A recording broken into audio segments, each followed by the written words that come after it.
Hello everybody, good evening. আজকে আমরা শুরু করব সিগমন্ড ফ্রয়েডের যৌন মনস্তাত্ত্বিক বা যেটাকে বাংলায় আরেকটা বলতে পারি আমরা মনোযৌন বিকাশ, যেটাকে ইংলিশে বলি সাইকোসেক্সুয়াল থিওরি। এর আগেই বলে রাখি, আমরা আমাদের সিলেবাসে দেখেছিলাম পার্সোনালিটি অর্থাৎ ব্যক্তিত্ব সম্পর্কে আমাদের দুটি মাত্র থিওরি ছিল। তার মধ্যে একটা ছিল সিগমন্ড ফ্রয়েডের আর অপরটা ছিল এরিক এরিকসনের। তো এরিক এরিকসনের সাইকোসোশ্যাল ডেভেলপমেন্ট থিওরি হয়ে গেছে আমাদের। আজকে আমরা করব সিগমন্ড ফ্রয়েডের psychosocial development theory, psychosexual development theory. তাহলে সবার আগে বলে নিন যে কোন থিওরি কার দেয়া। আগেই বলছি, বাংলা টার্ম সময়ের সঙ্গে সঙ্গে মেবি চেঞ্জ হতে পারে, ইংলিশ টার্মটা ফিক্স থাকবে।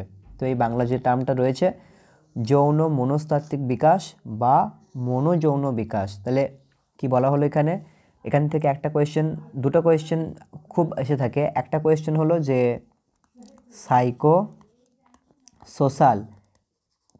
সাইকোসোশ্যাল ডেভেলপমেন্ট থিওরি কার দ্বারা দেওয়া হয়েছে। তো এটা আমরা সবাই জানি যে সাইকোসোশ্যাল ডেভেলপমেন্ট থিওরি দেওয়া হয়েছে এরিক এরিকসনের দ্বারা। সি হতে এখানে একটা মেবি, যাই হোক। আর একটা যেটা আজকে আমরা দেখছি সেটা হলো সাইকোসেক্সুয়াল ডেভেলপমেন্ট, যেটাকে আমরা বাংলায় বলে থাকি ইংলিশ টার্ম তিনটে দেখে নিই আগে আমরা। তাহলে সাইকোসেক্সুয়াল ডেভেলপমেন্ট কার দেওয়া? সিগমন্ড ফ্রয়েডের দেওয়া। তাহলে থিওরি শুরুর আগে আমরা বলে রাখি সিগমন্ড ফ্রয়েড কে ছিলেন। দেখছো তোমরা ছবিতে দেখতে পাচ্ছ, এই ব্যক্তি সিগমন্ড ফ্রয়েড। আমরা বলতে পারি প্রফেসর সিগমন্ড ফ্রয়েড বা ডক্টর সিগমন্ড ফ্রয়েড তিনি যে থিওরি দিয়েছিলেন সেটা এর আগে পর্যন্ত আমরা থিওরি পড়েছিলাম যে একটা শিশুর, একটা চাইল্ডের ডেভেলপমেন্ট হয় অর্থাৎ বিকাশ হয় কীভাবে? অর্থাৎ সোসাইটি থেকে, সমাজের সঙ্গে মিলেমিশে। এরপরে আমাদের সিগমন্ড ফ্রয়েড তিনি কি বলেছেন যে বাচ্চার ডেভেলপমেন্ট বা বিকাশ হবে কিভাবে? এটা সেক্সের সঙ্গে যুক্ত, অর্থাৎ সেক্সুয়ালিটি, অর্থাৎ এটা যৌনের সঙ্গে যুক্ত। এবার তোমাদের প্রশ্ন হবে, স্যার যৌনের সঙ্গে বাচ্চার কি সম্পর্ক? সিগমন্ড ফ্রয়েড থিওরি দিয়েছেন যে হ্যাঁ, যৌনের সঙ্গে বাচ্চার সম্পর্ক রয়েছে। তোমরা জানো, একটা কথা শুনেছো, কাম মিন্স সেক্সুয়াল আর্জ। তার মানে অনেকেই বোঝো, অনেকেই বোঝো না। সেক্সুয়াল আর্জ মিন্স সেক্সুয়াল চিন্তাভাবনা, যৌনিক চিন্তাভাবনা। এরকম চিন্তাভাবনা বাচ্চাদের মনে বাই বার্থ, জন্ম থেকেই থাকে, সেটা বিভিন্ন রূপে থাকে। সেটা নিয়েই সিগমন্ড ফ্রয়েড থিওরি দিয়েছিলেন। এবং এই কারণেই তোমাদেরও শুনে অনেকেরই অড লাগবে যে সে বাচ্চাদের মধ্যে সেক্সুয়ালিটির থটস থাকে, সেক্সুয়াল আর্জ থাকে, যৌনিক চিন্তা থাকে, কাম চিন্তা থাকে। তো এই কারণ ঠিক এরকম তখনকার যুগে এরকমভাবেই প্রোটেস্ট করা হয়েছিল সিগমন্ড ফ্রয়েডের থিওরিকে। এবং ওই জন্য তার অনেক বই খাতা সব পুড়িয়ে দেওয়া হয়েছিল, বই জ্বালিয়ে দেওয়া হয়েছিল যে এরকম কেমন থিওরি। পরবর্তীকালে তার এই কাজটাকে বিশেষভাবে গুরুত্ব দেওয়া হয় পরবর্তীকালে। ঠিক আছে, তাহলে আজকে আমরা সেই থিওরি দেখব, সাইকোসেক্সুয়াল সেই থিওরি আমরা দেখব। তাহলে তার আগে দেখে নিই যে সাইকোসেক্সুয়াল থিওরির কী কী নাম রয়েছে। তাহলে দেখি, চলো। সবার প্রথমে আমরা দেখি যে সিগমন্ড ফ্রয়েড তার যে থিওরি, তার থিওরির না মানে একই থিওরি কয়েকটা নামে আমরা দেখতে পাই। প্রথম যেটা আমরা বলি সাইকোসেক্সুয়াল থিওরি। বুঝতে পারছি এখান থেকে মানুষের সাইকোলজি তৈরি হবে কি থেকে? সেক্সুয়াল থটস থেকে। ওই জন্য বলা হয়েছে সাইকোসেক্সুয়াল থিওরি। তাহলে সাইকোলজি তৈরি হবে সেক্সুয়াল থটস থেকে, ওই জন্য বলা হয়েছে সাইকোসেক্সুয়াল ডেভেলপমেন্ট। তারপরে আর একটা কি টার্ম রয়েছে, এটাকে আমরা আরও কি বলতে পারি? আরও বলতে পারি সাইকোডাইনামিক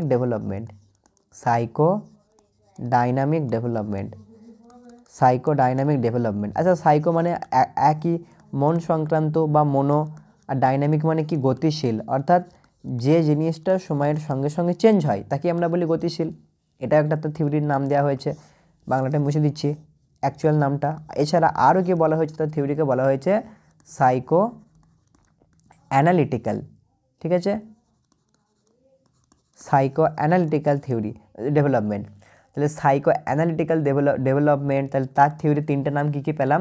প্রথম নাম হলো সাইকোসেক্সুয়াল ডেভেলপমেন্ট, দ্বিতীয় নাম হলো সাইকো ডাইনামিক ডেভেলপমেন্ট, আর একটা নাম কি? Psycho analytical development. অর্থাৎ তিনি অ্যানালিসিস করেছিলেন, এই জন্য তার এই থিওরিকে তাকে বলা হয় ফাদার অফ এই জন্যই সিগমুন্ড ফ্রয়েডকে কি বলা হয়, father of psycho analysis,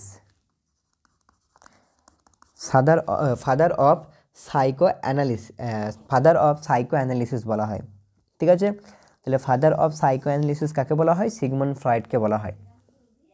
clear হলো তাহলে পুরো জিনিসটা। যদি আমরা এক কথায় একদম শর্টে বুঝতে চাই যে আসলে এই থিওরিটা কি, আমরা এক কথায় বলতে পারি যে সেক্সুয়াল আর্টস থেকে বা যৌন চিন্তাভাবনা থেকে বা যৌন অনুভূতি থেকে শিশুর বিকাশ ঘটে বা ডেভেলপমেন্ট হয়। যদি এই থিওরিটাকে এক কথায় তোমরা বলতে চাও সেটা হলো এটা, যেটা আমি এখনই লিখলাম, যে শিশুর যৌনিক চিন্তাভাবনা থেকে তার বিকাশ বা ডেভেলপমেন্ট হয়। এটা হলো এই পুরো থিওরির মেন গল্প। বুঝে গেল? এই পুরো থিওরির একদম শর্ট ফর্ম হলো এটা। ঠিক আছে, বেশ। এবার দেখি তাহলে ভিতরে গিয়ে দেখি এই থিওরির। তাহলে প্রথমেই আমরা কি দেখলাম বলা হয়েছে যৌন মনস্তাত্ত্বিক বিকাশ বা মনোযৌন বিকাশ। তোমরা মানেটা বুঝতে পারলে নিশ্চয়ই। অর্থাৎ যে জায়গায় যৌনটাও থাকবে আবার মনটাও থাকবে। অর্থাৎ যৌন অর্থাৎ সেক্সুয়াল চিন্তাভাবনার সঙ্গে মানসিকতার চিন্তাভাবনা মিল খাবে আর কি। এই জন্যই একে বলা হবে মনোযৌন অর্থাৎ সাইকোসেক্সুয়াল ডেভেলপমেন্ট। এটা হলো বিখ্যাত একটা মনোবিজ্ঞানী সিগমুন্ড ফ্রয়েডের প্রদত্ত একটা মানসিক বিকাশের বৈপ্লবিক তত্ত্ব, অর্থাৎ খুব ভালো একটা তত্ত্ব। তিনি, এইটা খুব ইম্পর্টেন্ট, এখানে আন্ডারলাইন করতে হবে, তিনি মানসিক বিকাশকে কাম কথার অর্থ কি? কাম কথার অর্থ হলো সেক্সুয়াল আর্জ। এবার তোমরা বুঝে গেছো নিশ্চয়ই সেক্সুয়াল আর্জ মানে কি? যৌনিক চিন্তাভাবনা। ঠিক আছে, সেক্সুয়াল আর্জ তথা যৌনের সঙ্গে সম্পৃক্ত করেন। বুঝে গেল? সেক্সুয়াল আর্জ তথা যৌনের সঙ্গে সম্পৃক্ত করেন। অর্থাৎ বলা হয়েছে যে বিকাশে মানে মানসিকভাবে বিকাশকে কাম বা যৌনতার সঙ্গে যুক্ত করা হয়েছে। ওই জন্যই তার থিওরিকে বলা হয় সাইকোসেক্সুয়াল। আরও কি বলা হয়েছে? আরও বলা হয়েছে ফ্রয়েড বিশ্বাস করেন যে মানুষের যৌন বাসনাগুলি যদি ভালোভাবে পূর্ণ না হয়, যৌন বাসনা বলতে এই জায়গাটার মানে কি? যৌন বাসনা বলতে সেক্সুয়াল আর্জ, যৌন বাসনা বলতে সেক্সুয়াল আর্জ। এই সেক্সুয়াল আর্জ বা যৌন বাসনা যদি সম্পূর্ণরূপে পূর্ণ না হয়, তবে মানুষের ব্যক্তিত্বের বিকাশে বাধাগ্রস্ত হবে, অর্থাৎ তার পার্সোনালিটি ভালোভাবে ডেভেলপমেন্ট হবে না। সেই জন্য তিনি মানুষের ব্যক্তিত্বের বিকাশের স্তরগুলিকে মনোযৌন বিকাশ নামকরণ করেন। ঠিক আছে, মনোযৌন বিকাশ নামকরণ করেন। বুঝলাম তাহলে তার সম্পূর্ণ থিওরিটা সেক্সুয়াল চিন্তাভাবনার মধ্য দিয়ে ঘুরপাক খাচ্ছে, যেটা বাচ্চাদের বয়স থেকে শুরু হচ্ছে। ঠিক আছে, তার এই থিওরি দেখতে গিয়ে আমরা বেশ কিছু জিনিস সম্পর্কে অবগত হয়েছি। তার মধ্যে একটা কথা আমরা বলতে পারি যে প্রথমে একটা বলে নিই যে কংক্রিট অ্যাসপেক্ট। ঠিক আছে, মাইন্ডকে নিয়ে তিনি কিছু কথা বলেছেন। কংক্রিট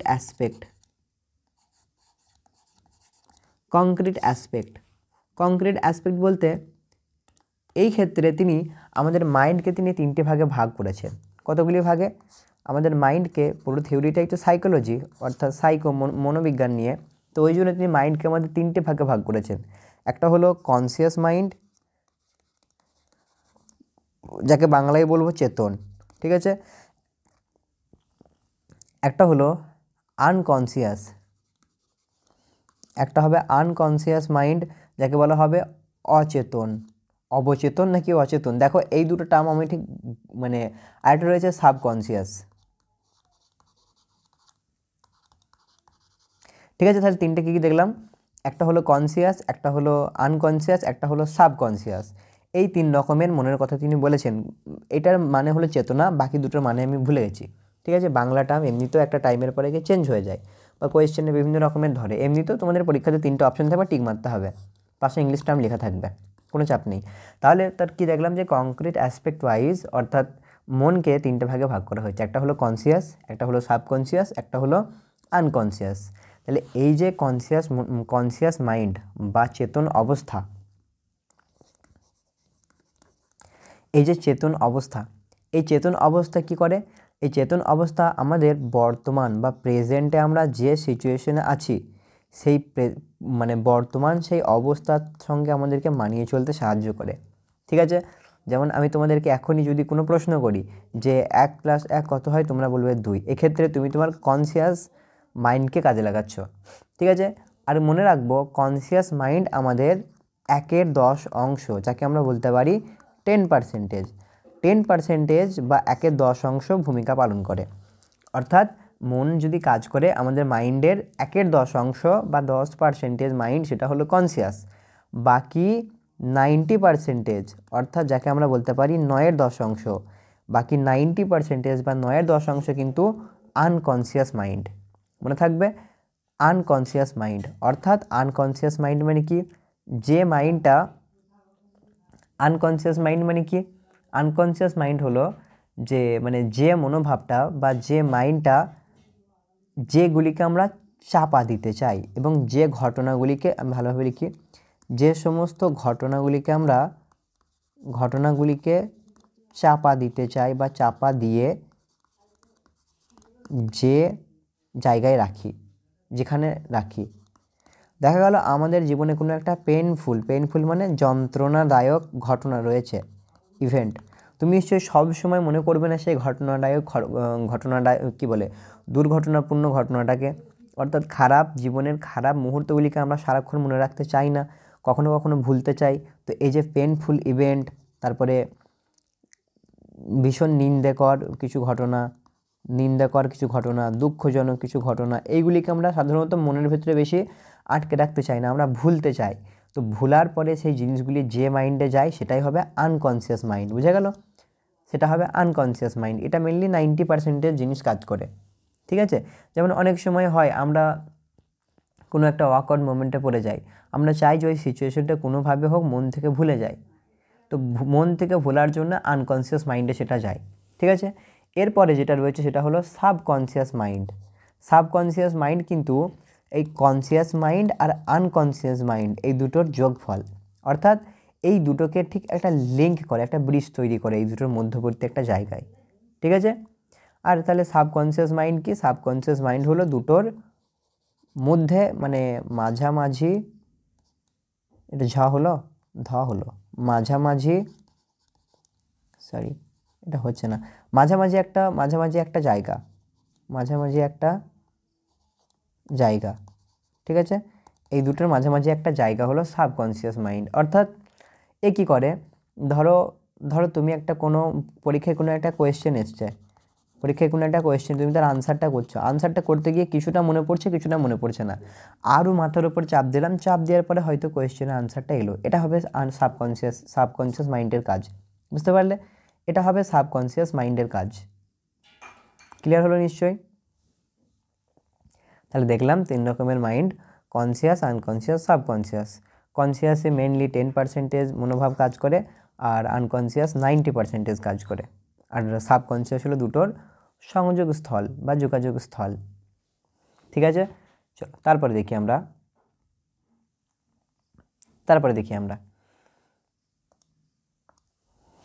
এরপরে আমরা দেখব ডাইনামিক অ্যাসপেক্ট। ডাইনামিক মানে কি, যেটা বললাম যেগুলি সময়ের সঙ্গে সঙ্গে চেঞ্জ হয়। ডাইনামিক অ্যাসপেক্ট,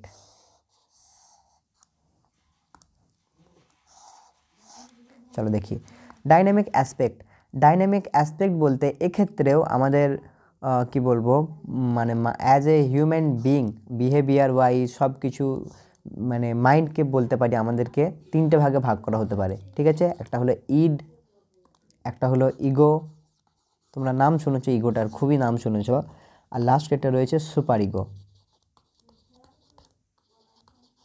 তাহলে 3টে জিনিস কী কী দেখলাম, একটা হলো ইড, একটা হলো ইগো, একটা হলো সুপার ইগো। তাহলে 3টে জিনিস, ইড এর বাংলা টার্মগুলি এগুলি, অন্য টার্ম ব্যবহার করার কোনো প্রয়োজন নেই। তাহলে দেখতে পেলাম আমরা ডাইনামিক অ্যাসপেক্টে মন আবার মানে একটা ব্যক্তিত্বকে 3টে ভাগে ভাগ করা যেতে পারে। একটা হলো ইড, একটা হলো ইগো, একটা হলো সুপার ইগো। যদি নিমোনিক্স ওয়াইজ মনে রাখতে পারো তো IES মনে রাখবে, এটা একটা পরীক্ষা হয়, ইন্ডিয়ান ইঞ্জিনিয়ারিং সার্ভিস, ঠিক ওই নিমোনিক্সটা মনে রাখবো, IES, অর্থাৎ ইড, ইগো, সুপার ইগো। এইভাবেই কিন্তু ছোট থেকে বড় পর্যন্ত এইভাবেই কিন্তু হয়। অর্থাৎ সবার আগে ইড হয়, সবার আগে ইড হয়, তারপরে সুপার ইগো হয়, এইভাবে হয় আর কি। এটা এইভাবেই চলে কিন্তু, ঠিক আছে? অর্থাৎ এই দিক থেকে এই দিকেই চলে, এই দিক থেকে এই দিকেই চলে, ওই জন্য এই পরপরই মনে রাখতে হবে। তো ইড সাধারণত আমরা দেখতে পাবো কি, ইড মানে হলো যেটা বার্থ থেকে শুরু হবে। ইড কি, ইড মেনলি বার্থ থেকে শুরু হবে এবং একটা মানে কি বলবো, নির্দিষ্ট বয়স পর্যন্ত যাবে, ঠিক আছে? ইড মেনলি বার্থ থেকে শুরু হয়ে একটা নির্দিষ্ট বয়স পর্যন্ত যাবে বলতে পারো। নির্দিষ্ট বয়স বলতে মিন্স কত বলতে পারি, 1.5, 1.5 বলতে পারি, ঠিক আছে? বা কোনো জায়গায় 18 মাস লেখা থাকবে, একই ব্যাপার, 18 মান্থ, ঠিক আছে?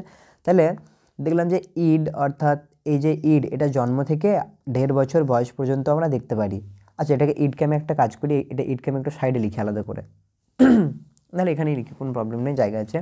তাহলে কি দেখলাম যে ইড হলো জন্ম থেকে 1.5 বছর বয়স পর্যন্ত আমরা দেখতে পাই। আর ইড মানে কি, ইড মানে হলো যে কোনো, ইড সবসময় মানে একটা মানুষ কোনো কাজ করবে, একটা মানুষ কোনো কাজ করবে, কোনো ডিসিশন নেবে, তাকে 3টে জিনিস ইনফ্লুয়েন্স করে। একটা হলো ইড, একটা হলো ইগো, একটা হলো সুপার ইগো। এই 3টে জিনিস তাকে ইনফ্লুয়েন্স করবে কাজ করার সময়, ডিসিশন নেওয়ার ক্ষেত্রে। তো ইড সবসময় যে কাজটা করলে সে প্লেজার পাবে, প্লেজার পাবে অর্থাৎ শান্তি পাবে, সেই কাজটা করতে বলবে মানুষটাকে, ঠিক আছে? তাহলে ইড কি, ইড হলো প্লেজার সিকিং বা শান্তি পাওয়ার মতো কাজ করে, ঠিক আছে? ইড মানে কি, প্লেজার সিকিং বা শান্তি পাওয়ার মতো কাজ করে। দেখলাম ইড সবসময় যে কাজটা করলে শান্তি পাওয়া যাবে সেই কাজটা করবে। তারপরে কি রয়েছে, ইগো। ইগো কি জিনিস তাহলে? ইগো হলো যে জিনিসটা বাস্তবের সঙ্গে যুক্ত, বাস্তব বা রিয়েল ওয়ার্ল্ড। দেখো, ইড সবসময় নিজের কথা ভাববে। সাপোজ একটা এক্সাম্পল দিই, এখানে কিছু চকলেট রয়েছে, এটা হলো চকলেটের প্যাকেট, আঁকতে তো আমি পাচ্ছি না, এভাবে লিখি,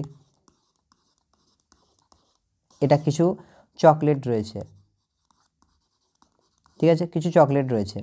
তো ইড কি বলবে, বা তুমি ধরো ডায়েটে আছো, ঠিক আছে? ধরো তুমি একটু মোটা হয়ে গেছো, তুমি ডায়েটে আছো, এগুলি হলো এক একটা চকলেট, এগুলি হলো এক একটা চকলেট, ঠিক আছে? ধরো ডায়েটে রয়েছো, ধরো তুমি তাহলে ডায়েটে রয়েছো, মানে তোমাকে কী করতে হবে, চকলেট খেতে। তোমরা জানো চকলেট খেলে ডায়েট নষ্ট হয়ে যায়, শরীরে আবার ফ্যাট বেড়ে যায়। তো ইড কি বলবে, ইড বলবে যে কিছুটা চকলেট খেয়ে নাও, বা অনেকটা চকলেট খেয়ে নাও। সুপার ইগো কী বলবে, ছবিটা একটু দাঁড়াও করি, সেই জায়গায় ইড কি বলবে বেশি পরিমাণে চকলেট খেয়ে নাও, যা হবে হবে। সুপার ইগো কি বলবে না, একদম খাওয়া যাবে না। কারণ সুপার ইগো কি, সুপার ইগো মেনলি, আগে লিখি চলো তারপরে এক্সাম্পলটা দেখব। সুপার ইগো কি, সুপার ইগো মেনলি একদম মোরালিটির উপরে চলবে, মোরালিটি অর্থাৎ নৈতিকতার উপরে চলবে, মোরালিটি বা নৈতিকতার উপরে ভিত্তি করে চলবে সুপার ইগো। অর্থাৎ যে জিনিসগুলি সমাজ করলে সমাজের কল্যাণ হবে, সমাজ আমাদের কাছে আশা করে সেই কাজগুলিই করতে হবে, সেটা হলো সুপার ইগো। আর ইগো মানে কি, বাস্তববাদী, যেগুলি রিয়েল ওয়ার্ল্ডে চলে। যেমন ধরো ইডের প্রয়োজন হলো একটা আইফোন, ঠিক আছে? ইডের প্রয়োজন হলো একটা আইফোন। ধরো তোমার সামনে অনেকগুলি আইফোন পড়ে আছে, বা বাড়িতে কিছু টাকা পড়ে আছে, তুমি আইফোন কেনার তোমার ইচ্ছা, ঠিক আছে? তো ইড কি বলবে, বাড়িতে টাকা আছে, 1 লাখ টাকা আছে, চল আইফোন কিনে নে। সুপার ইগো কি বলবে, বাড়িতে টাকা পড়ে থাকলে কি হবে, পারমিশন নিয়ে কেনো, বা কেনার কোনো প্রয়োজনই নেই, এটা বলবে সুপার ইগো। কিন্তু মাঝখানে ইগো কি বলবে দেখো কেনার খুব ইচ্ছা আইফোন, বাড়িতে কিছু টাকাও আছে, আবার চুরি করাও যাবে না, তাহলে কী করো তুমি, 1 লাখ টাকার ফোন কিনো না, 1 লাখ টাকা আছে, তুমি এখান থেকে 5,000 টাকা নাও, পরের মাসে আর 5,000 টাকা যুক্ত করে একটা অন্য ফোন নাও, কম দামের ফোন নাও। বুঝে গেল? অর্থাৎ ইগো কি করছে, ইগো সবসময়, আমি রাখি এক্সাম্পলটা, ইগো কি করছে, ইগো সবসময় দুটো জিনিসের মাঝখানে একটা সলিউশন তৈরি করছে, অর্থাৎ একটা ভালো উপদেশ দিচ্ছে দুটো জিনিসের মাঝামাঝি, ইগো, ঠিক আছে? তাহলে এবার কোন কোন এটা এবার লিখে নিই, লেখা হয়নি। তাহলে দেখলাম জন্ম থেকে 1.5 বছর বয়স পর্যন্ত ইড কাজ করে বা ইড ডেভেলপ হয়। এবার 1.5 বছর বয়স থেকে ইগো, প্রায় 1.5 বছর বয়স থেকে শুরু হয়ে যায় ইগো। আর তারপরে রয়েছে সুপার ইগো মেনলি 3 বছর বয়স থেকে শুরু হয়ে যায়, 3 বছর বয়স থেকে সুপার ইগো শুরু হয়ে যায়, ঠিক আছে? আরেকটা কথা বলি, ইড পুরোপুরি, এই যে আমরা দেখতে পাচ্ছি ইড, এই ইড পুরোপুরি কিন্তু আনকনসিয়াস মাইন্ডের সঙ্গে যুক্ত, আনকনসিয়াস মাইন্ডের সঙ্গে পুরোপুরিভাবে যুক্ত ইড, ঠিক আছে, পুরোপুরিভাবে আনকনসিয়াস মাইন্ডের সঙ্গে যুক্ত। আনকনসিয়াস মাইন্ড কে ছিল? যে মাইন্ডটা চেতন অবস্থায় ছিল, অর্থাৎ যে মাইন্ডটা প্রেজেন্টে। আনকনসিয়াস মানে কি, আমি এটা একটু এখানে লিখছি, আনকনসিয়াস মাইন্ড হলো যে মাইন্ডটা প্রেজেন্ট, অর্থাৎ প্রেজেন্টে বর্তমান পরিস্থিতির সঙ্গে আমাদেরকে চলতে সাহায্য করে, তাকে আমরা বলবো ইড। দেখে নিলাম তাহলে ইডের ব্যাপারটা পুরো, তারপরে ইগোর ব্যাপারটাও দেখে নিলাম, সুপার ইগোর ব্যাপারটাও দেখে নিলাম। তাহলে যে এক্সাম্পলটা দিচ্ছিলাম দিয়ে নিয়ে এটা তিনটে জিনিস দেখলাম আমরা, একটা দেখলাম ইড, একটা হলো ইগো, একটা হলো সুপার ইগো। সুপার ইগো তো কি দেখছিলাম, যদি কোনো ব্যক্তি ডায়েটে থাকে সেক্ষেত্রে তাকে তার মন বলবে, তাকে ইট বলবে, বলবে এক কাজ করো দাবিয়ে চকলেট খেয়ে নাও, কিচ্ছু হবে না। সুপার ইগো বলবে একটিও চকলেট খাবে না কারণ তুমি ডায়েটে আছো। ইগো কি বলবে, বলবে যে না ইডের শোনো না ইগোর শোনো, এক কাজ করো ইচ্ছা যাচ্ছে একটা বাইট নাও, বাইট মানে কামড়, এক কামড় চকলেট খাও, তাহলে হয়তো সেরকম কোনো ফারাক পড়বে না, ঠিক আছে। বেশ, আরেকটা কোয়েশ্চেন এখান থেকে, আরেকটা ভালো পয়েন্ট আসে আর কি, আরেকটা কোয়েশ্চেন হয় যে আমাদের মাইন্ডকে আইসবার্গের সঙ্গে তুলনা করা হয়েছে। এবার আইসবার্গ কি? আইসবার্গ মানে হলো, ধরো এটা ধরো সমুদ্র, একটা ছবি লাগিয়ে দিলে ভালো করতাম আমি। এটা ধরো একটা সমুদ্রে দেখবে অনেক বড় বড় এরকম নিচে অনেক বড় বড়, দেখতে পাচ্ছ না, অনেক বড় বড় এরকম পাথর হয়, মানে বরফের টুকরো হয়। প্রবলেমটা হলো এই পর্যন্ত জল থাকে, এই পর্যন্ত জল থাকে, এই পর্যন্ত জল থেকে, ওপর থেকে একটা জাহাজ মনে করে জাস্ট এইটুকু আছে, এইটা বরফটা, কিন্তু আসলে ওপরে যদি এক অংশ থাকে নিচে এর থেকে 10 গুণ বেশি আছে, নিচেই থাকে এতটা বড়, ওপরে জাস্ট থাকে এইটুকু। ঠিক আমাদের মনটাও সেটা, আমাদের মন দেখে মনে হয় খুব অল্প ইফেক্ট পড়ে, বাট এটা একটা আইসবার্গের মতো, এটা অনেক বড় কিছু ইফেক্ট পড়ে। একটা মানুষের শুধু ফিজিক্যাল সমস্যা হবে তাই নয়, তার মানসিক সমস্যাও হতে পারে, মনের দিক থেকেও সে পিছিয়ে পড়তে পারে। ওই জন্যই মনকে আইসবার্গের সঙ্গে তুলনা করা হয়েছে। কে করেছে তুলনা? Sigmund Freud. এটা একটা কোনো এক্সামে এসেছিল মেবি, সিগমন্ড ফ্রয়েড তুলনা করেছে মনকে আইসবার্গের সঙ্গে, ঠিক আছে। এটা একটা কোয়েশ্চেন হয়ে থাকে। চলো তারপর দেখব, আরেকবার যদি আমরা দেখে নিই, যেহেতু একটু বোঝার মতো আছে, যদি আমরা ডাইনামিক অ্যাসপেক্টটাকে আরেকবার দেখে নিই, কি দেখব?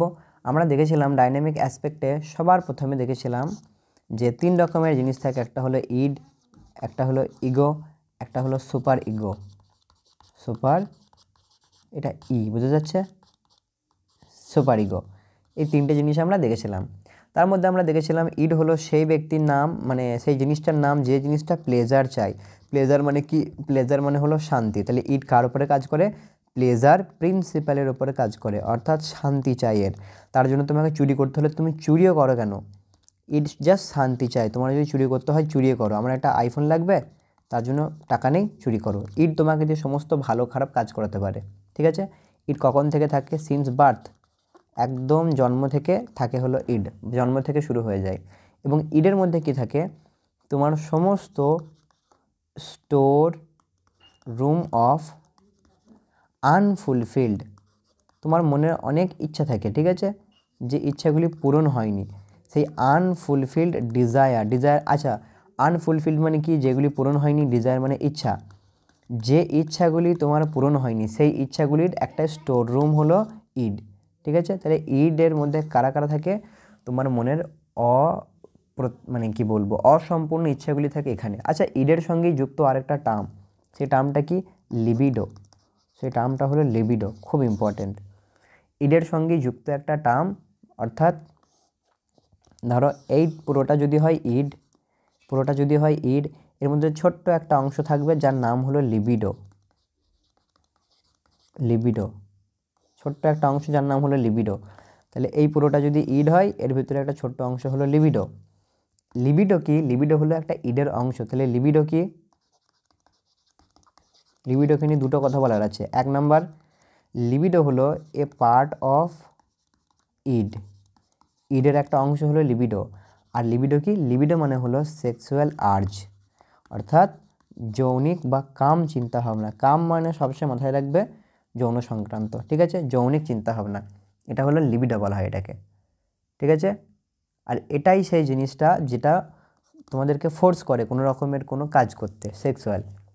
ঠিক আছে, দেখলাম তাহলে এটা আমরা। তাহলে এটা ইডকে নিয়ে যত যা কিছু ছিল দেখে নিলাম। এরপরে ইউকে নিয়েও তোমরা দেখতে, আচ্ছা ইডকে নিয়ে আরেকটা কথাও বলার রয়েছে। কোথায় লিখবো এটা? এগুলো একটু ছোটো করে দিই, তারপর না হয় লিখবো আমরা। এগুলোকে একটু ছোটো করে দিই, দাঁড়াও।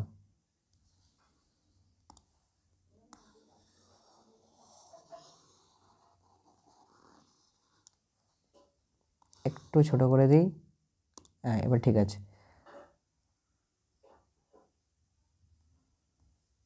ঠিক আছে, ইডকে নিয়ে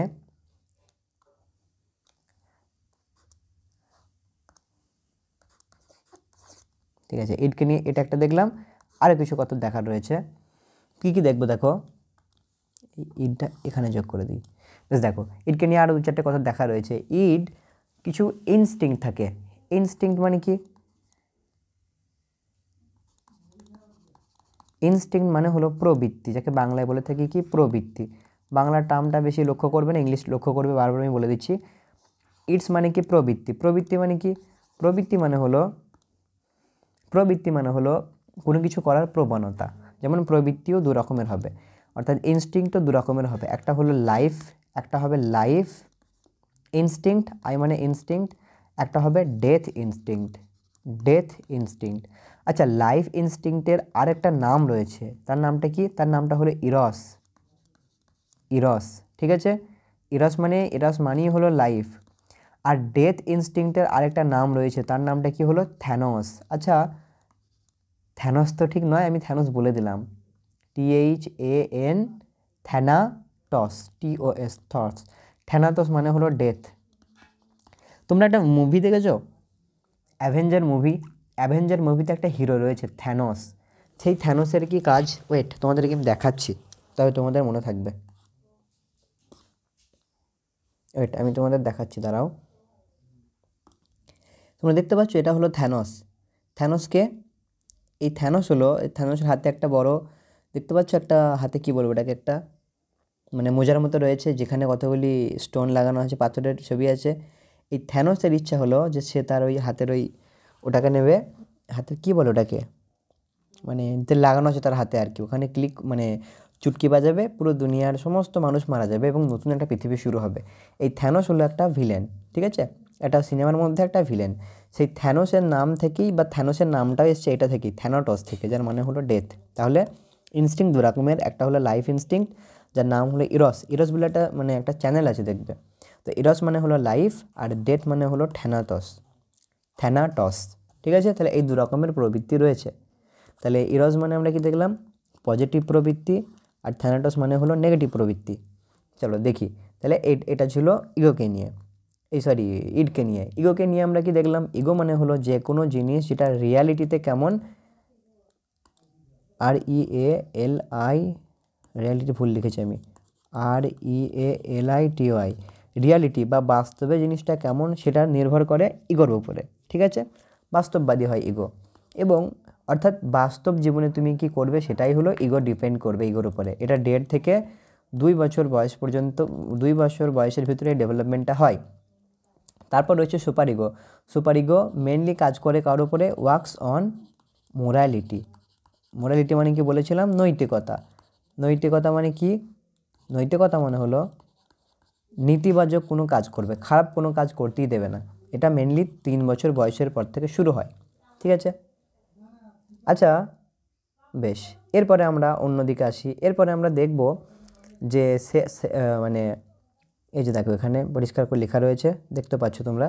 এরপর আমরা দেখব যে সাইকোসেক্সুয়াল যে থিওরিটা, এখানে লিখি আমি, সাইকোসেক্সুয়াল যে থিওরিটা, এই থিওরিতে আমরা 5টা স্টেজের কথা উল্লেখ পাবো, ঠিক আছে। 5টে স্টেজের কথা উল্লেখ পাবো, যে 5টে স্টেজকে তোমরা পরপরই মনে রাখবে, এবং এই 5টে স্টেজকে খুব সহজে একটা নামকরণ করা হয়েছে, ও অমল পাল LG টিভি আনো। তাহলে শর্ট ফর্মটা কি বললাম? ও অমল পাল LG টিভি নিয়ে এসো। এটা আমাদের বানানো নয়, আমাদের ম্যাডাম আমাদেরকেও বানিয়ে দিয়েছিল, তোমাদেরকেও আমরা বানিয়ে দিচ্ছি। তাহলে ও অমল পাল LG টিভি নিয়ে এসো, এটা হলো শর্ট ফর্ম। তাহলে ও ফর কি? ও ফর হলো ওরাল স্টেজ, এ ফর হলো অ্যানাল স্টেজ, পি ফর হবে ফ্যালিক স্টেজ, এল ফর হবে ল্যাটেন্সি স্টেজ, জি হবে জেনিটাল, GENITAL জেনিটাল স্টেজ। দেখতে পেলাম 5 রকমের স্টেজ। দেখে নিয়ে এবার দেখো কি বলা হয়েছে এখানে, দেখো ভালো করে বলা হয়েছে ফ্রয়েডের মতে মানুষের ব্যক্তিত্বের বিকাশের সর্বমোট 5টি যৌন স্তরের মধ্য দিয়ে সম্পূর্ণ হয়। ঠিক আছে, 5টি স্টেজ। এর মধ্যে কোনো একটিতে যদি সমস্যা হয়, অতৃপ্তি ঘটে, তাহলে সে অস্বাভাবিক ব্যক্তিত্ব তৈরি হয়। সেই জন্য 5টি স্তরকে আমরা দেখি। সেই 5টি স্তর কী কী? প্রথমেই আমি কি বললাম, নিউমোনিক্স হলো ও, অমল, পাল, LG, টিভি নিয়ে এসো। তাহলে ও ফর ওরাল স্টেজ, বাংলায় মৌখিক অবস্থা। এ ফর অ্যানাল স্টেজ, পায়ু অবস্থা। পি ফর ফ্যালিক স্টেজ, শিশ্ন অবস্থা। এল ফর সুপ্ত অবস্থা বা ল্যাটেন্সি স্টেজ। জি ফর উপস্থ অবস্থা বা জেনিটাল স্টেজ। সবসময় ইংলিশ টার্মটাকে মাথায় রাখবে। স্টেজগুলি সম্পর্কে এখানে দেওয়া রয়েছে, বাট তার আগে আমরা ডিটেলসে দেখব। চলো, প্রথম 1 নম্বর স্টেজ 1। তাহলে স্টেজ 1 প্রথমে কি বলেছিলাম, ও ফর ওরাল স্টেজ। তাহলে ওরাল স্টেজ, ওরাল কথাটার মানি আমরা জানি, ওরাল মানি হলো মৌখিক। আচ্ছা, মৌখিক স্টেজ জেনারেলি জন্ম থেকে 12 থেকে 18 মাস বয়স পর্যন্ত, অর্থাৎ আমরা বলতে পারি যে জন্ম থেকে 1.5 ইয়ার পর্যন্ত এই স্টেজ আমরা দেখতে পাই।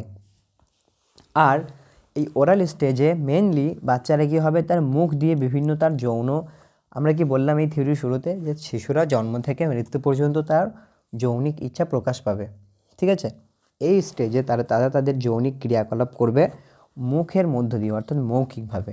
যেমন ধরো, এই যে দেখো বাচ্চারা ছোটোবেলায় বিভিন্ন আঙুলকে চষে, তারপরে মাদারের দুধ ফিডিং করে, অর্থাৎ মায়ের দুধ পান করে, এইগুলিকে সব বলবো আমরা মৌখিক। তাহলে মৌখিক সক্রিয়তা কি? চুইংগাম চিবানো, পেন্সিলের গোড়া চিবানো। তারপরে নিষ্ক্রিয় মৌখিকতা কি? এটা হলো সক্রিয়তা, এবং নিষ্ক্রিয় হলো ধূমপান, খাদ্য গ্রহণ, চুম্বন। মৌখিক যৌনচর্চা, মৌখিক দশার অবসাদ অনুভূতির একটা পরোক্ষ এবং অতি আস্থাশীল। অর্থাৎ এক কথাই বলতে পারি, এই বয়সে বাচ্চারা তাদের বিভিন্ন যৌনিক মানে সেক্সুয়াল আর্টস তারা পরিপূরণ করে তাদের মাউথ দিয়ে। মাউথ মানে কি? মুখ দিয়ে। ঠিক আছে, তারা তাদের মাউথ দিয়ে বা মুখ দিয়ে তারা তাদের সেক্সুয়াল আর্জকে পূরণ করে। এই সময় তাদের সেক্সুয়াল আর্জ পূরণ করার হলে এটাই একমাত্র মাধ্যম। ঠিক আছে, এবং যেমন ধরো ব্রেস্ট ফিডিং, মাতৃদুগ্ধ পান।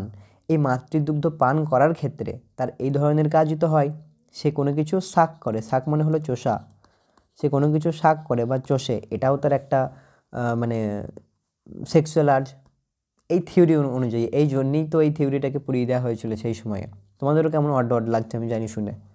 তারপরে তাহলে এই জিনিসের দুটো কথা মাথায় রাখবে, একটা হলো মাউথ ওয়াইজ কাজ হবে, 2 হলো শাক চুষে সে তার যৌন তৃপ্তিকে পূরণ করবে। আর ব্রেস্ট ফিডিং, এটা হলো একটা অন্যতম এক্সাম্পল। পেন্সিলের পিছন চেবানো, তারপরে পেন চেবানো, আঙুল চষা, এগুলি সব হতে থাকবে। তাহলে এটা হলো ওরাল স্টেজে। এবার একটা কথা এক্সাম্পল দিয়ে দিই। এই সিগমন্ড ফ্রয়েডের দুটো টার্ম দিয়েছিলেন। সিগমন্ড ফ্রয়েড দুটো টার্মের সঙ্গে যোগাযোগ করিয়েছিলেন। তার মধ্যে একটা টার্ম আপাতত আমি বলছি, সেই টার্মটা হলো ফিক্সেশন।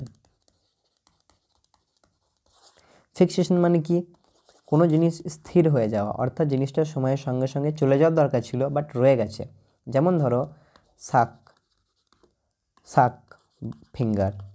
ছোটোবেলায় এই বাচ্চাটা আঙুল চুষতো, মাতৃদুগ্ধ চুষতো, এগুলো ঠিক ছিল। কিন্তু যখন এই জিনিসটার সময়ের সঙ্গে অর্থাৎ চোষাটা সময়ের শাক মানে কি? চোষা। যখন এই গুণটা সময়ের সঙ্গে সঙ্গে স্থির হয়ে যায়, তার মধ্যে থেকে যায়, বড় হয়েও সে তার এই আঙুল চষে। এরকম অনেকদেরকে তুমি দেখবে, যেটা বড় হয়ে অনেক শিশুরা নয়, এখন তারা বড় হয়ে গেছে, বাট বড় হয়েও তারা তাদের আঙুল চষে অভ্যাসটাকে সরাতে পারে না। নখ কামড়ানো অভ্যাসগুলি ছাড়তে পারে না। কেন? কারণ তাদের হয়ে গেছে ফিক্সেশন। বুঝতে পারলো? তারা তাদের ফিঙ্গারটাকে এখন অটোমেটিক চুষে ফেলে। তাহলে ফিক্সেশন কি? ফিক্সেশন বেশি হওয়াও খারাপ, নেগেটিভ, কম হওয়াও নেগেটিভ। ঠিক আছে, ফিক্সেশন সময়ের সঙ্গে সঙ্গে চলে যাওয়া দরকার।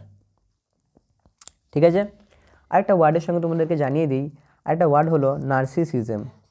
NARCISSISM, ঠিক আছে। নার্সিসিজম, নার্সিসিজম মানে একটা গল্প ছিল, তার নাম ছিল নার্সিসিস, ছেলেটার নাম। সেই নার্সিসিজম মানে হলো যে নিজেকে ভালোবাসা। সেই ছেলেটা নিজের প্রতি নিজেকে খুব ভালোবাসতো, অহংকার করতো। তো সেলফ লাভকে বলা হয় নার্সিসিজম। যে ব্যক্তি নিজেকে খুব ভালোবাসে, নিজেকে বলে আমি সবার থেকে সেরা, সবার থেকে সেরা, অ্যাকচুয়ালি তারা একটু একটু পাগল টাইপেরও হয়, যে সবসময় নিজের নাম করে, তাদেরকে বলা হয় নার্সিসিস্ট, ঠিক আছে। তো আজ থেকে তোমাদের যে বন্ধুবান্ধবীরা বলবে আমি সেরা, আমি শ্রেষ্ঠ, আমার হাতে লেখা ভালো, আমি দেখতে ভালো, তাকে এক কথায় বলে দেবে সে হলো নার্সিসিস্ট, অর্থাৎ সে নিজেকে ভালোবাসে। এটা একটা মানে খারাপ গুণ, মানুষ তোমার সঙ্গে বন্ধুত্ব করতে চায় না। তাহলে 1 নম্বর স্টেজ কি দেখলাম? দেখলাম ওরাল স্টেজ, কত বয়সের মধ্যে হয়? জন্ম থেকে 1.5 বছর।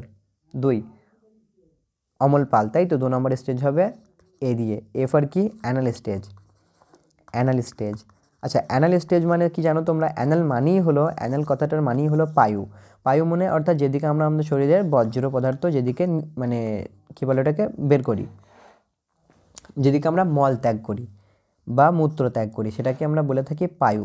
এটা হয় 1 থেকে 3 ইয়ার্সের মধ্যে, ঠিক আছে। 1 থেকে 3 ইয়ার্সের মধ্যে এটা হয়। এই সময়ে তারা পায়ু বা মলত্যাগ করে, মূত্রত্যাগ করে, আগেও করে। এই সময়ে যখনই এই মলত্যাগ করে বা পায়ু এইগুলিকে কাজে লাগায়, তখন তারা সেক্সুয়াল আর্জ পায়। এবং বলতে পারি এই সময়ে তারা তাদের ব্লাডার মানে কি বোঝো? BLADDER, ব্লাডার, তারপরে টয়লেট কন্ট্রোল করে মজা পায়।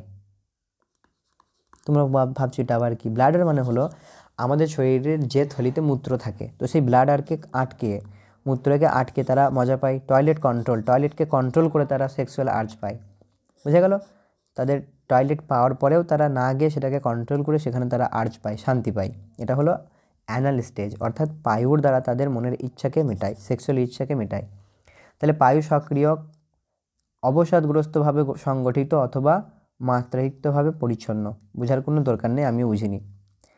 পায়ুপথে বিচ্ছুরণ, হ্যাঁ এটা ঠিক আছে। দ্বন্দ্বহীন, বেপরোয়া, প্রতিরোধী, অসংগঠিত, এরকম নানান রকমের জিনিস তারা এরকম করতে থাকে। অ্যাকচুয়ালি আমরা কি বুঝলাম যে তারা টয়লেট কন্ট্রোল করে, এর মাধ্যমেই মজা পায়, এর জন্য এটাকে বলা হয় অ্যানাল স্টেজ। 3 নম্বর স্টেজ দেখি আমরা। 3 নম্বর স্টেজ কী ছিল? ও অমল পাল ফর ফ্যালিক স্টেজ। এটা হলো যতগুলি স্টেজ আছে সব থেকে বেশি ইম্পর্টেন্ট স্টেজ, ঠিক আছে। ফ্যালিক স্টেজের বাংলা কি? শিশ্ন। এটা আমিও জানতাম না, আজ পড়া থেকে প্রথম লক্ষ্য করলাম। বুঝে গেল? বাংলা স্টেজটা আমিও জানতাম না, বাংলা নামটা। তাহলে ফ্যালিক স্টেজে আমরা 3 থেকে 6 বছর বয়সের মধ্যে দেখতে পাবো। 3 থেকে 6 বছর বয়সের মধ্যে দেখতে পাবো। এই সময়ে ফ্যালিক কথাটার মানে আমরা কি বলতে পারি যে মানে একদম যৌনের সময় আর কি এটা। যেমন কামাঙ্গ সমূহ অর্থাৎ যৌনাঙ্গ বিষয়ে কৌতূহল, অর্থাৎ তাদের দেহে যে সেক্স অর্গান রয়েছে, সেই অর্গান সম্পর্কে তাদের খুব কৌতূহল হয়, তাদের জানতে ইচ্ছা করে সব কিছু সম্পর্কে, ঠিক আছে, এই বয়সে। এবং এইটাই সেই বয়স যে বয়সে তারা অ্যাট্রাক্ট হয় অপোজিট সেক্সে, অর্থাৎ ছেলের মেয়েদের প্রতি, মেয়েদের ছেলেদের প্রতি অ্যাট্রাক্ট হয়, ঠিক আছে। অ্যাট্রাক্ট হয় অপোজিট সেক্সে, তারা অ্যাট্রাক্ট হয় এবং নিজেদের সেক্স অর্গানগুলি জানতেও ইচ্ছা প্রকাশ করে এবং তারা ফিল বেটার, তারা খুব শান্তি অনুভব করে, শান্তি অনুভব করে আফটার টাচিং দেয়ার সেক্স অর্গান, তাদের সেক্স অর্গানকে তারা টাচ করে শান্তি অনুভব করে। সিগমন্ড ফ্রয়েডের এই থিওরিটা সত্যিই অত্যন্ত সমালোচনামূলক ছিল এই সমস্ত কারণে। এছাড়া তিনি এমন একটা কনসেপ্ট দিয়েছেন যেটা শুনেই তার বইটাকে পুড়িয়ে দেওয়া হয়েছে। সেই কনসেপ্টের পরে শোনো, তার আগে এটাকে ভালো করে বুঝে নাও যে folic stage mainly super ego এই স্টেজের সঙ্গে এটা যুক্ত, ঠিক আছে। ফ্যালিক স্টেজ সুপার ইগো এই স্টেজের সঙ্গে এটা যুক্ত, ফ্যালিক স্টেজ, ঠিক আছে। সুপার ইগো এই কনসেপ্টের সঙ্গে এটা যুক্ত। আর কি বললাম, মেন বৈশিষ্ট্য কি এই স্টেজের? তারা বেটার ফিল করে তাদের সেক্স অর্গানকে টাচ করে, যৌন অঙ্গকে টাচ করে তারা বেটার ফিল করে। এই সময় আরও দুটো কনসেপ্ট দেওয়া হয়েছিল। যেটা গ্রিক কনসেপ্ট, যারা লিটারেচার পড়বে ইংলিশে তারা হয়তো জানো। একটা হলো একটা হলো ওডিপাস। ওডিপাস বলে একটা ঘটনা শোনায়, শোনো। ওডিপাস বলে একটা রাজা ছিলেন গ্রিক দেশে। সেই ওডিপাস রাজা কোনো কারণে তার ফ্যামিলি থেকে দূরে চলে যায়, এবং ওডিপাস বলে একটা রাজা ছিলেন, সেই রাজা কোনো একটা কারণে তার ফ্যামিলি থেকে দূরে চলে যায় এবং পরবর্তীকালে অন্য একটা জায়গার রাজায় পরিণত হয়। পরবর্তীকালে এই রাজা অর্থাৎ ওডিপাস অন্য একটা রাজার সঙ্গে যুদ্ধ করে, অন্য একটা কিংয়ের সঙ্গে যুদ্ধ করে ওডিপাস জিতে যান, অর্থাৎ জিতে যান। নিয়ম ছিল ওডিপাস যখন জিতে যাবে এই রাজার যে কুইন, ঠিক আছে, এই রাজার যে কুইন তার সঙ্গে ওডিপাসের বিবাহ হবে। ঠিক আছে, বিবাহ করা হয়। বিবাহের পরে ওডিপাস কোনোভাবে জানতে পারে যে এই ওডিপাস আর এই যে কুইনটা অ্যাকচুয়ালি এই যে রাজাকে সে হারিয়েছে সেটা তার বাবা, আর কুইনটা তার মা। তাহলে অ্যাকচুয়ালি ওডিপাস তার মায়ের সঙ্গে বিবাহ করেছে। ঠিক আছে, এটা হলো মেন গল্পটা। তোমাদের এত গল্প জানার কোনো প্রয়োজন নেই। তো ওডিপাস যেহেতু তার মায়ের সঙ্গে বিয়ে করেছে, তো এখান থেকে একটা নতুন টার্ম আসে, সেই টার্মটার নাম হলো ওডিপাস কমপ্লেক্স। Oedipus complex. তাহলে ওডিপাস কমপ্লেক্স কথাটার মানে কি? ওডিপাস কমপ্লেক্স কথাটার মানে হলো যে সান বা পুত্র যখন মাদারের প্রতি অ্যাট্রাক্ট হয়, বা মাদার যখন পুত্রের প্রতি অ্যাট্রাক্ট হয়, অর্থাৎ দেখবে ছেলে আর মায়ের একটা ভালো বন্ডিং থাকে। ঠিক অপোজিট একটা টার্ম রয়েছে, যে টার্মটাকে আমরা বলবো ইলেকট্রা কমপ্লেক্স। এটা সেম জিনিস, শুধু কনসেপ্টটা উল্টোটা। এখানে ওডিপাসে বয় সান হয়, বা এখানে আমি লিখে দিই বয়, আর ইলেকট্রাতে কী হবে? গার্ল তার ফাদারের প্রতি, বা ফাদার গার্লের প্রতি, যেটাই বলো তোমরা। ঠিক আছে, তাহলে ওডিপাস কমপ্লেক্স মানে কি? দেখো ওপরে আমি বাংলাতে লিখে দিয়েছি। ওডিপাস কমপ্লেক্স বলতে বোঝানো হয়েছে ছেলে ও মেয়েদের উভয়ের মধ্যে, অর্থাৎ বুঝতে পারছো, ছেলে ও মেয়ে উভয়ের সঙ্গে। আর ইলেকট্রা কমপ্লেক্স হলো মেয়েদের মধ্যে। এখানে কমপ্লিটটা দেয়নি, বাট তোমরা এটা সার্চ করলে তোমরা দেখতে পাবে, এখানে ভালোভাবে দেয়নি এটা। ঠিক আছে, যে টার্মটা বললাম এটা খুব ইম্পর্টেন্ট পরীক্ষার জন্য। ওডিপাস কমপ্লেক্স পরীক্ষাতে এসেছে, ঠিক আছে, এটা ইম্পর্টেন্ট। ইলেকট্রাটা কম ইম্পর্টেন্ট, ওডিপাসটা বেশি ইম্পর্টেন্ট। বেশ, তাহলে কোন স্টেজে ওডিপাস কমপ্লেক্স, ইলেকট্রা কমপ্লেক্স কোন স্টেজে দেখা যায়? ফ্যালিক স্টেজের সঙ্গে এটা যুক্ত। ঠিক আছে, চলো তারপর দেখি আমরা। তারপর কত নম্বর স্টেজ হবে? 4 নম্বর না, 3 নম্বর ছিল, এরপরে হবে 4 নম্বর স্টেজ। 4 নম্বর স্টেজে কী ছিল? ও, অমল, পাল, এলজি। তাহলে এল মানে হবে ল্যাটেন্সি স্টেজের বাংলা হবে সুপ্ত কাম। আচ্ছা, তোমরা আগ্নেয়গিরি নাম শুনেছ? আগ্নেয়গিরি, তোমরা 3 রকমের আগ্নেয়গিরি দেখো। এর মধ্যে একটা আগ্নেয়গিরি যেটা হলো সুপ্ত মানে হলো যে জিনিসটা আপাতত মারা গেছে, অর্থাৎ ঘুমিয়ে রয়েছে। ঠিক সেরকমভাবেই আমরা বলতে পারি, যেমন আগ্নেয়গিরি ঘুমিয়ে যায়, যে আমরা বলি আগ্নেয়গিরি এখন আর মানে জ্বলে উঠবে না। ঠিক সেরকমভাবে বলতে পারি যখন শিশুদের মধ্যে যৌন কামনা বাসনা সুপ্ত হয়ে যায়। সুপ্ত মানে কি? এই যে সুপ্ত মানে কি? নিভে যায়, ঘুমিয়ে যায়, অর্থাৎ থেমে যায়, সেটাকে আমরা বলবো ল্যাটেন্সি স্টেজ। এটা 6 ইয়ার থেকে শুরু হবে আর 12 ইয়ার্সে গিয়ে শেষ হবে। 6 থেকে 12 ইয়ার্স, 6 বছরে শুরু হবে, 12 বছরে শেষ হবে, অর্থাৎ কৈশোর পর্যন্ত। এখানে যৌন অতৃপ্তি হবে যদি এ পর্যায়ে অপবাসনা ঘটে, অর্থাৎ এই সময়ে তারা যৌনের প্রতি তাদের এটা কমে যাবে, কিউরিসিটি কমে যাবে, এবং এই সময় তারা স্কুলের অ্যাক্টিভিটিতে যুক্ত হয়ে যাবে। তার ফলে এই এজটাকে আমরা বলবো স্কুল এজ। ঠিক আছে, এই সময় স্কুলের হোমওয়ার্ক করবে, খেলা দেখাশোনা, খেলা করবে, এইসব করবে তারা। কিন্তু তাদের মানে বলতে পারি তাদের কন্ট্রোল চলে আসবে, কন্ট্রোল অন সেক্সুয়াল আর্জে কন্ট্রোল চলে আসবে, বা নট ভিজিবল সেক্সুয়াল আর্জ, অর্থাৎ দৃশ্যমান হবে না সেক্সুয়াল আর্জ, মানে দৃশ্যমান নয়, যেগুলি আমরা চোখে দেখতে পাবো না, নট ভিজিবল। তারা আর তাদের সেক্স অর্গানে হাত দেবে না, যেগুলি আমাদের চোখে পড়বে না, অর্থাৎ তারা কন্ট্রোল করে নেবে নিজেদেরকে। লাস্ট স্টেজ কি রয়েছে? Genital stage. 5 নম্বর স্টেজ রয়েছে জি, অর্থাৎ জেনিটাল স্টেজ। জেনাইটাল স্টেজ বলতে বলা হয়েছে উপস্থ। উপস্থ মানে হলো কি, যে তার আগে এটা দেখি যে এটা কোন সময় থেকে কোন সময়। এটা মেনলি হবে 13 ইয়ার প্লাস, 13 বছরের পর থেকে এটা শুরু হয়ে যাবে, এবং এটা কৈশোর থেকে মৃত্যু পর্যন্ত, অর্থাৎ টিল ডেথ 13 বছরে শুরু হবে এবং ডেথ একবারে মৃত্যুতে গিয়ে থামবে এই জিনিসটা, ঠিক আছে। এবং এটা কি করবে, এটাকে আমরা জনন অবস্থাও বলে থাকি। এই স্টেজে একদম পিউবার্টি থেকে একদম পুরো লাইফ পর্যন্ত বা ডেথ পর্যন্ত এটা চলবে, ঠিক আছে।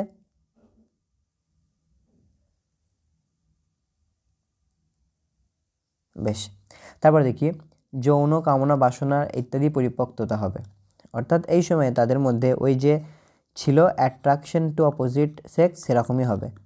অ্যাট্রাকশন, ওটা আবার ফিরে আসবে, অ্যাট্রাকশন টু নয় উইথ করি, অ্যাট্রাকশন উইথ অপোজিট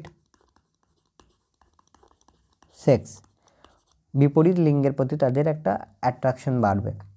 এটাই হলো জেনাইটাল স্টেজ, যেটা লাইফ লং চলবে। এবং এটাই হলো সেই স্টেজ যে স্টেজে আমরা লাভে পড়ি, রিলেশনশিপ তৈরি করি, তারপরে ম্যারেজ করি, অর্থাৎ বিবাহিত জীবনযাপন শুরু করি। এটাই সেই স্টেজ, ঠিক আছে।